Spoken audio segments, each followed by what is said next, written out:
Voltemos então à pauta. Olha só o começo da notícia. O presidente da Associação Brasileira de Distribuidores de Energia Elétrica, ABRADE, Marcos Madureira, expressou preocupação com as emendas inseridas no projeto de lei das eólicas offshore. Então já vamos começar separando a coisa. Uma coisa é o projeto de lei das eólicas offshore. Outra coisa são os jabutis, ou seja, os temas, os assuntos estranhos à matéria que são colocados no texto. O que o PL tem como objetivo? Regulamentar a exploração de energia eólica em alto mar, por isso offshore. Em entrevista ao CNN Arena, Madureira destacou que, embora a regulamentação seja positiva, as emendas conhecidas como jabutis podem trazer prejuízos significativos aos consumidores brasileiros. Segundo o executivo, 12 entidades do setor elétrico, representando toda a cadeia, desde a geração até o consumo, uniram-se para solicitar o veto presidencial a esses itens. É quase um pedido de socorro. Lula, barra isso aí. O estudo realizado pela consultoria PSR, contratada pelo grupo, aponta que as emendas podem resultar em um aumento de 9 a 10% na conta de energia elétrica dos brasileiros até 2050, o que equivale a aproximadamente 20 bilhões de reais a mais. Vamos para o seu primeiro destaque, Luciano. Levati, o mais interessante aí, esse projeto ele tem origem no Jean Paul Prats. Quando ele era senador, ele depois virou presidente da Petrobras, né? Ele apresentou esse projeto no Congresso. A ideia é regulamentar os investimentos em usinas eólicas no mar, offshore. Mas é aquilo, a gente sabe como um projeto entra no Congresso e nunca sabe como sai. Porque ali tem aquela brincadeira, o jabuti não sobe em árvore, alguém coloca ele lá. E aí surgem esses jabutis, as emendas, né, que os parlamentares vão acrescentando ao texto original das medidas. Nesse caso aqui, embora seja um projeto sobre energia eólica offshore, uma fonte renovável, os senadores e deputados, eles incluíram ali no texto incentivos a pequenas centrais hidrelétricas, usinas eólicas, hidrogênio produzido a partir do etanol e também benefícios para usinas a carvão, que é a mais poluente aí das fontes, e a gás natural, um pouco menos poluente, mas também poluente e com emissões de carbono. Além disso, esse projeto também está prorrogando subsídios para mini geradores solares, por isso que gerou tanta oposição assim. Técnicos aí do setor foram para a prancheta, fizeram as contas e estimaram que tudo isso aí de subsídio, se passar, vai acrescentar até 545 bilhões de reais nas contas de luz até 2050, cerca de 22 bilhões por ano em média. Daria esse aumento aí que você citou, Levati, de cerca de 10%.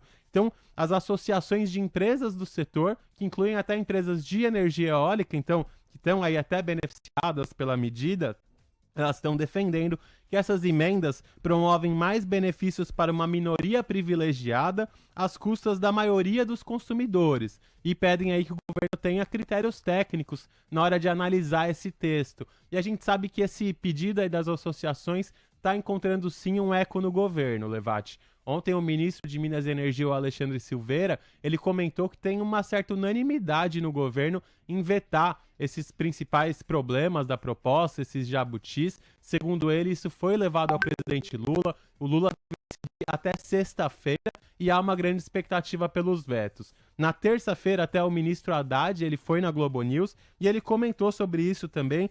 Foi até incisivo, ele disse que o governo não deve se abster de enfrentar jabutis de grupos empresariais, campeões nacionais, que vira e mexe conseguem benefícios no Congresso. Então, veja que até o Haddad está um pouco perdendo a paciência aí com esse projeto, Levati. Mas tem até uma outra dimensão que eu ia comentar aqui, que é o seguinte, esse projeto está bastante polêmico por conta do jabutis dessas emendas. Mas eu diria que a própria aprovação de regulamentação para energia eólica offshore é um tema um pouco polêmico, porque muitos técnicos e especialistas no setor acreditam que não é uma boa para o Brasil, não é a melhor alternativa. Hoje, os investimentos em energia eólica offshore estão concentrados principalmente na Europa, onde a tecnologia começou, lá muito por uma questão de falta de terras, que obviamente não temos aqui no Brasil.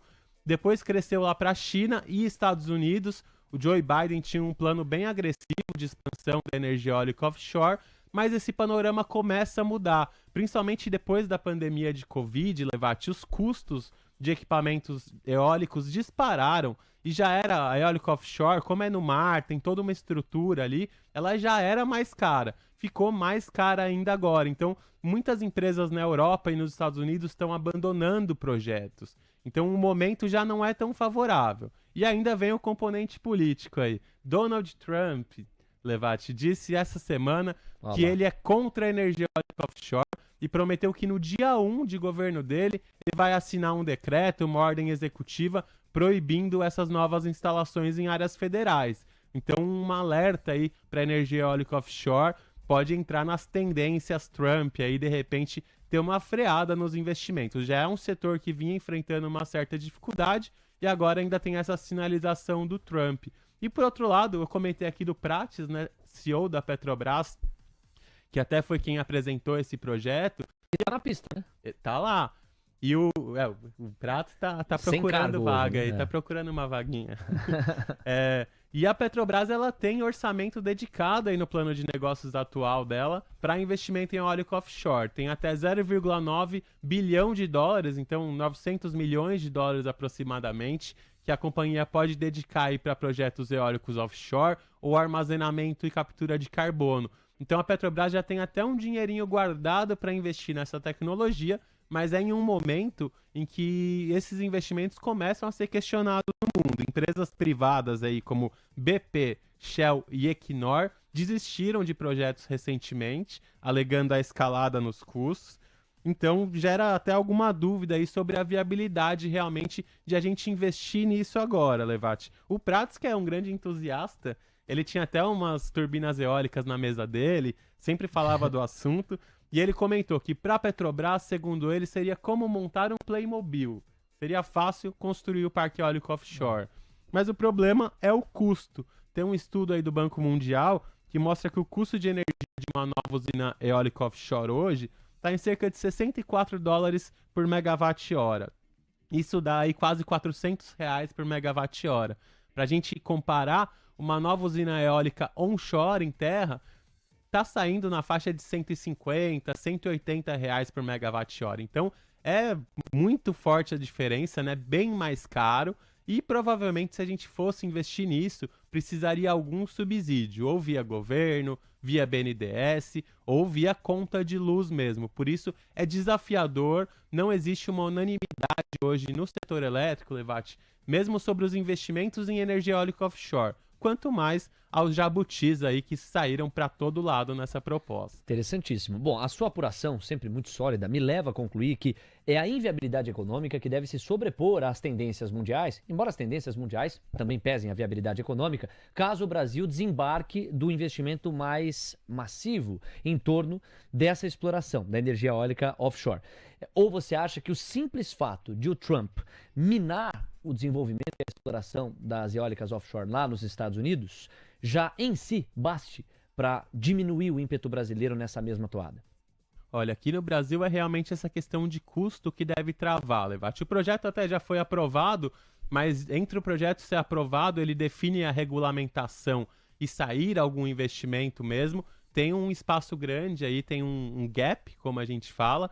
E o que eu vejo aí de eventuais consequências dessa sinalização do Trump é, de repente, até sobre a indústria. Ontem mesmo, as ações da Vestas, que é uma fabricante dinamarquesa de equipamentos eólicos, tombaram 7% lá em Copenhague por conta justamente dessa fala do Trump contra a energia eólica offshore. Então, já fez preço aí em ações do setor e, de repente, alguma empresa pode desistir de investir ou pode reduzir os investimentos, reduzir os desenvolvimentos tecnológicos, dar uma segurada, porque você vê que tem essa oposição aí do Trump. E na Europa tem a questão do custo também pegando, a mesma coisa que aqui no Brasil. A Europa já está com um problema de energia cara, está afetando muito, principalmente a Alemanha, indústrias fugindo da Alemanha por conta do preço de energia, e aí você contratar uma fonte que está cara e ficando mais cara pode não fazer muito sentido também. Não